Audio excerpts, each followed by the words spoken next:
Hello guys, welcome back to this channel. In today's tutorial, I'm going to show you how you can clone yourself in CapCut without green screen. Okay, first of all, let's just create a new project in CapCut application.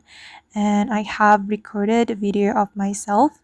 This one, I'm going to import the video.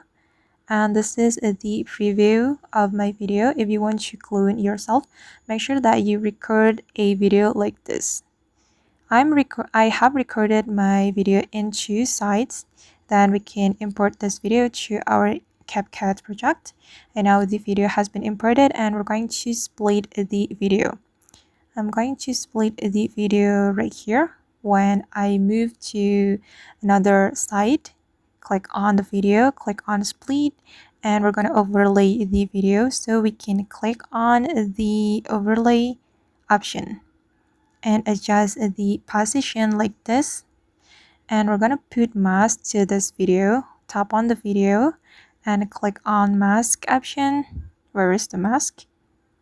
Okay, right here. Tap on the mask and select the horizontal mask, and we're going to rotate the mask like this. Okay, you can keep adjusting until you're satisfied. And to make it more natural, we can drag this little arrow. Okay, and now let's just take a look at the final result.